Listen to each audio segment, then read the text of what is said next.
nangabe uke wakhonta endzaweni mhlawumbe kungaba sifiso sekwakha umuti kuleyo ndzawo noma ke kube sifiso sekucala ibhizinisi lethide noma umsebenzi lothide.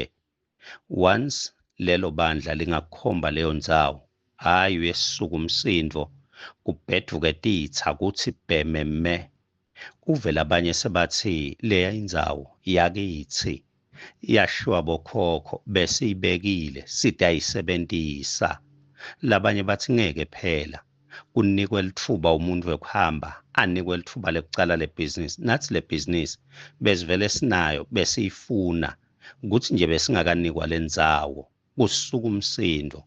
Ngiloku-ke lokwabonwa nguPawula nakefika lapha eFesu uthi Pawula emathuba angivulekele ngiyawabona mana atungeletwe titha atungeletwe bonhliziyombi atungeletwe bantfu labangayifuni intuthuko labangayifuni incubekela phambili. Nawufunza 1 Corinthians chapter 16 verse number 9 uthi ngoba lithuba lekusebenta lingivulekele noko banyenti labamelene nami. For a wide door of opportunity for effectual service has opened to me there, a great and promising one, and there are many adversaries. There is an amazing door of opportunity standing wide open for me to minister here, even though there are many who oppose and stand against me. Mhlobo wami, asendi tintfo ngoba kulula, asukumi sente umsebenzi waNkulunkulu ngoba tintfo tisihambela kahle ngaso sonke isikhathi.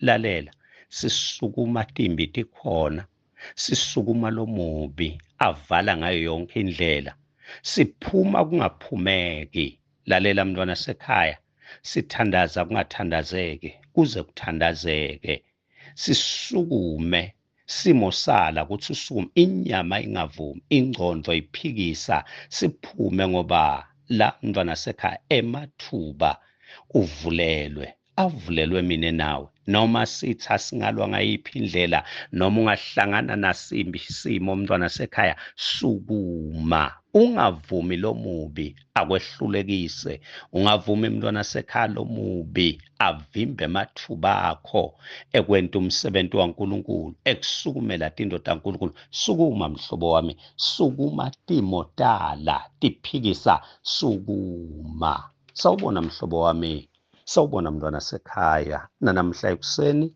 kwaphinze kwaba yintokoto kimi kukubingelela kulo ligama lelihle leliphakeme nalelinemandla, igama lenkosi yethu Jesu Kristu. Nanamhla nasi singwasethu sekuphila babe wethu uNkulunkulu asidekele sona encwadini yaGenesis chapter number 18.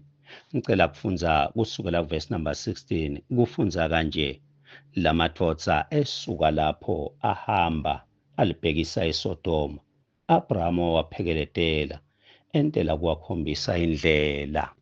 When the three men got ready to leave, they looked down towards Sodom, and Abraham walked part of the way with them.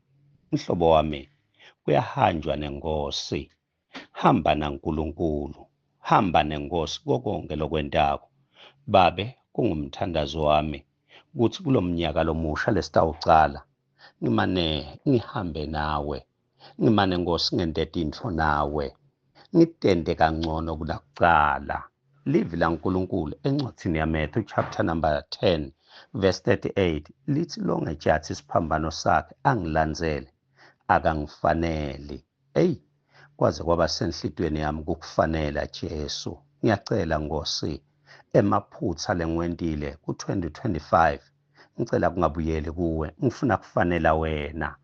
Lo ngangilandzele ejathi esiphambano ashiye tintfo takhe, ashiye konke lebekungcono kuye angilandzele. Usho njalo naLuke chapter number 14 verse 27 uthi umuntu longejathi isiphambano sakhe angilandzele angeke azabe ngumfunzi wami. Angaba ngumfunzi wabo bangani babo, angaba ngumfunzi welive, amenywe, atiwe, adume, abe netikhundla. But mina uNkulunkulu ngibuka eceleni, ngiyafulathela, ngivala tindlebe ngoba akasingumfunzi wami akangifanele. Hey mhlobo wami, ngiyakuncenga, hamba nenkosi. Abraham wasukuma phansi washiya tintfo takhe.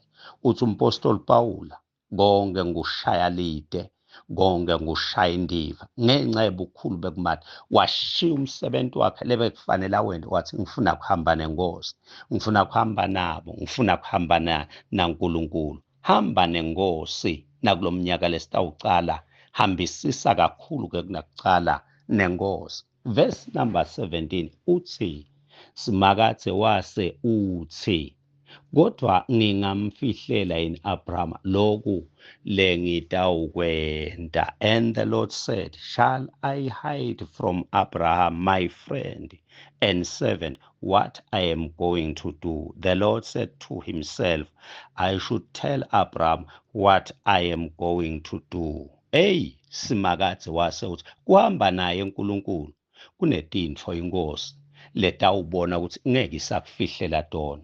Bungani mntwana sekhaya buyakhiwa, buhlobo buyakhiwa. Chitha sikhathi nenkosi utoba ngumngani wayo, chitha sikhathi naNkulunkulu, dinike lithuba lekuthi wente umsebenzi waNkulunkulu, dinike lithuba mntwana sekhaya lekuhlala evini, lekubuka uNkulunkulu, lekufuna uNkulunkulu. Thola sikhathi sekuhlala emthandazweni, ube ngumngani waNkulunkulu. Into uthi kuwe, live laNkulunkulu, utatembula yena uNkulunkulu, kulabo labatinika lithuba naye, kulabo labatinika sikhathi naye, kulabo labatihluphako naye. Akube ngumnyaka la utawutihlupha khona ngaNkulunkulu. Ungagcini nje ngekulifunza ngelisondvo, ungagcini mntwana sekhaya ngekugcina nje ngekuthandaza esontweni. Uyafunwa uNkulunkulu, uyahanjwa naNkulunkulu. Kuze utomfanela, utoba ngumhlobo wakhe, utoba ngumfunzi wakhe, tihluphe. Babe wethu longcwele, babe wethu lophilako, ngiyamthandazela umntwana wakho Nkosi, noma timo tikhona, noma titsa tivuka. Ngicela Nkosi asukumele takho tintfo, alandzele wena, ahambe nawe, ente tintfo nawe. Akube ngumnyaka lomusha Nkosi wesincumo lesithi ngifuna kuhamba nawe Nkosi. Siyabonga Baba, egameni likaJesu Kristu. Amen.